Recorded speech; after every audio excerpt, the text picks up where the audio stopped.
Bismillahirrahmanirrahim. Assalamualaikum warahmatullahi wabarakatuh. Perkenalkan, nama saya Gian Algeri. Saya mahasiswa dari STI STMB Bandung.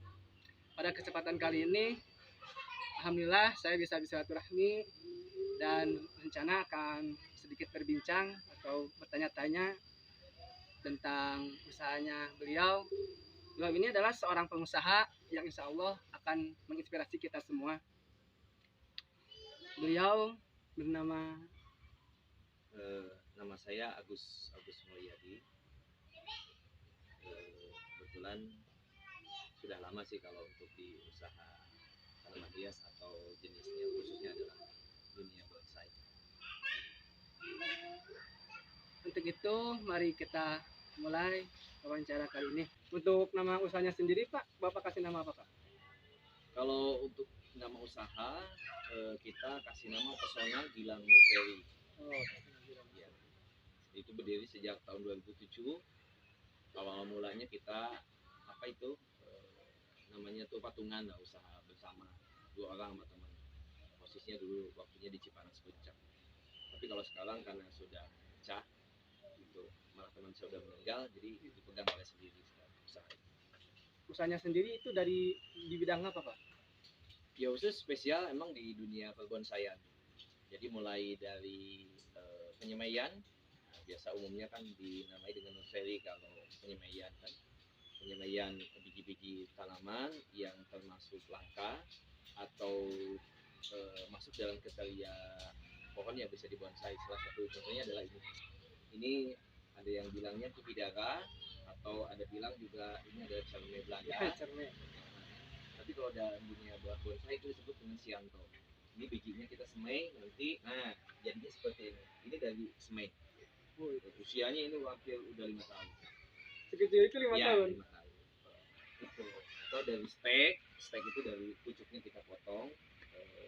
Kalau ini dari cangkok. Nah, ini namanya itu amplas, ini dari cangkok. Iya, jadi ada pembibitan, kemudian ada sampai ke jadi. Jadi itu kayak gini. Jadi udah posisinya udah 100%. Jadi dulu berdirinya tuh tahun berapa, Pak? Tahun 2007. 2007. Iya. Lumayan udah lama. Jadi usaha ini tuh usaha milik sendiri gitu. Iya. Ini usaha milik sendiri karena kebetulan belajar dari hobi, tapi melihat situasi dan perkembangan ternyata komunitasnya banyak. Nah, dari banyak itu kan berarti ada peluang untuk bagaimana kita berbagi, berbagi jenis tanaman atau jenis bentuk terkait dengan keindahan bonsai. Jadi banyak juga pemula-pemula yang belajar atau yang pengen beli bibitan atau yang setengah jadi ataupun yang sudah jadi. Tapi kalau untuk yang jadi biasanya kelas kolektor. Kalau pemula-pemula biasanya yang kecil-kecil. Ya kayak gini lah. Harga 100-200 ribu biasanya. Sudah punya karyawan atau gimana, Pak? Karyawan tidak ada sih, karyawan tetap nggak ada. Paling sifatnya adalah panggilan. Jadi dalam komunitas biasanya itu kan banyak juga kan yang pengen belajar. Sekaligus kalau kita bantu angkat-angkat, kan itu angkat-angkat yang kayak gini kan butuh bantuan. Paling kita kontak komunitas, biasa dikasih kasih honor lah. Itu biasa harian aja. Oh iya. Jadi nggak ada karyawan tetap, tergantung kebutuhan aja.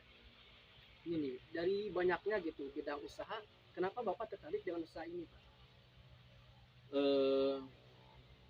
Sebetulnya masalah tertarik itu biasanya itu ada yang melatar belakangi ya. Kalau Bapak itu dulunya waktu kecil itu kan ada tetangga yang senang bonsai, itu sekitar tahun 90-an. Bapak itu menemukan pohon beringin di pinggir jalan ya, kemudian Bapak kasih pot gitu. Itu terjual waktu tahun 90-an, tahun 90 1.500. Kalau dihargain sekarang ya sekitar di angka 150.000 lah. Nah, kalau sekarang anak SD waktu itu kelas 2 anggap 150.000 itu kan besar gitu. Nah itu menjadi latar belakang pas waktu gaul sama komunitas teman-teman yang suka bonsai ya, jadi tertarik itu ada lagi, timbul lagi gitu. Jadi berawal dari kesenangan, hobi, nah kemudian ya alhamdulillah karena sesuatu yang lahir dari hobi itu, senang itu biasanya dijalani. Masalah nanti ada nilai bisnisnya atau tidak itu di luar itu. Ya ada nilai bisnisnya alhamdulillah, kalaupun enggak emang kita senang. Pas waktu awal itu modal tuh untuk bisnis ini sendiri modal berapa?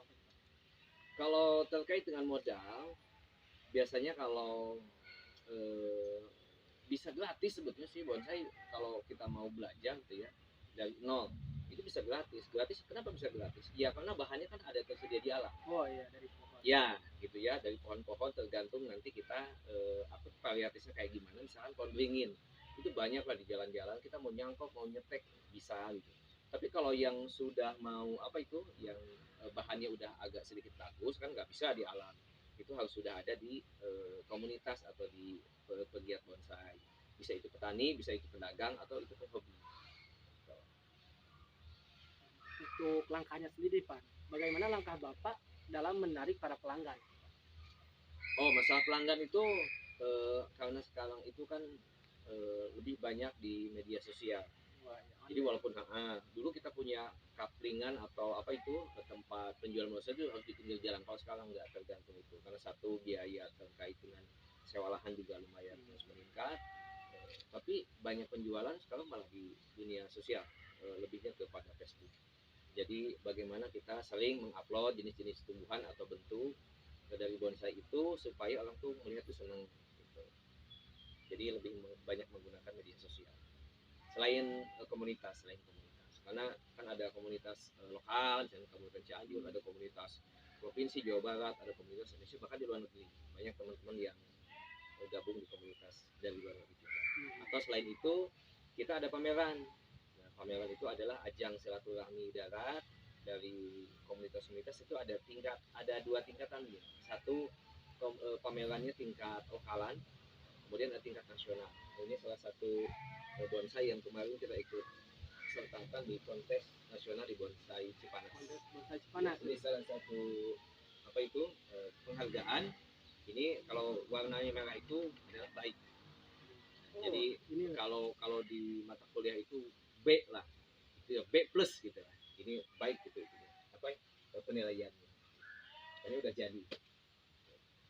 kalau untuk harganya sendiri nih Pak, dari yang di belakang kita aja nih, tinggi itu harganya berapa? Biasanya bonsai itu kita kenal dengan minimal enggak minimal itu ada dua apa itu ada dua jenis. Satu bonsai kontes seperti ini. Nah, kalau udah masuk bonsai kontes yang sudah profesional itu harganya nggak ada batasnya. Jadi tergantung si penjual dan si pembelinya mau begitu enggak juga ya monggo kan kita kan senang karena terkait lebih kepada hobi. Jadi masalah bonsai kontes yang profesional itu nilainya tidak ada harga dipatok gitu. Iya, Sekian tidak ada harga pasar enggak ada, gitu. enggak ada. Tapi kalau ini dicontohin ini harganya kisaran di angka 35 juta. Ya, usianya udah hampir 25 tahun. Itu.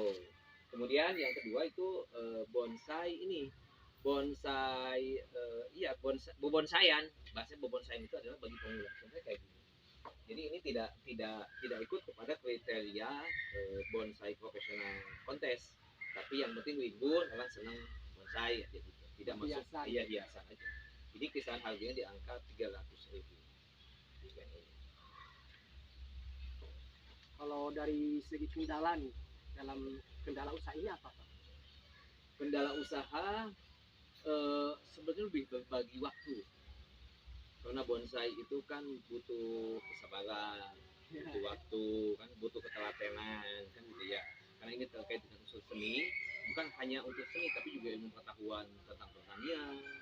Kita harus tahu apa itu karakter pohon ini pengennya kayak gimana, tempat yang teduh, tempat yang panas, tempat yang apalagi yang suka air, yang tidak suka air itu kita harus bisa mengenal. Jadi ilmunya kompleks kalau di dunia bonsai itu.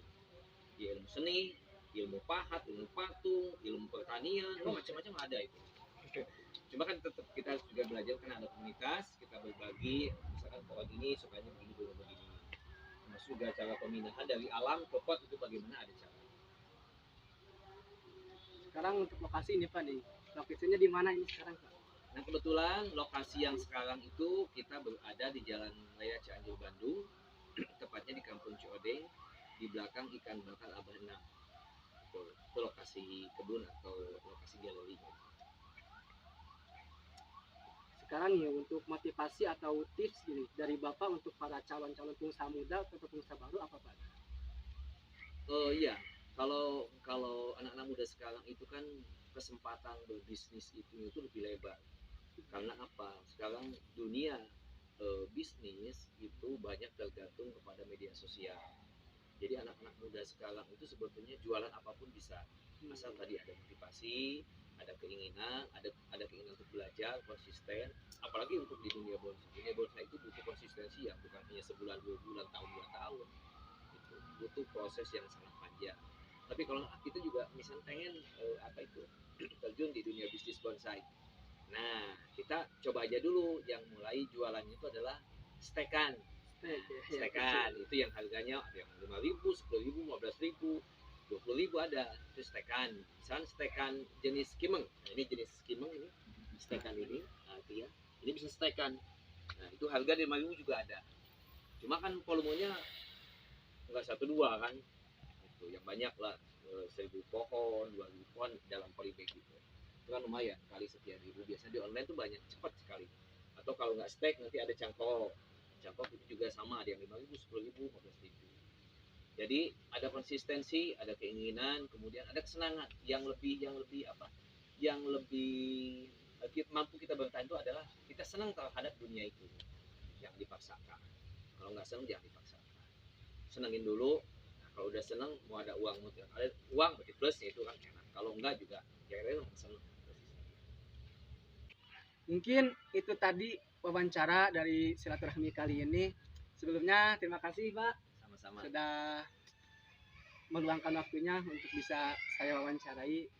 Semoga hasil dari wawancara tadi dapat memotivasi kita semua dan bisa menjadikan inspirasi buat kita semua. Cukup sekian wawancara dari saya. Mohon maaf atas banyaknya kekurangan.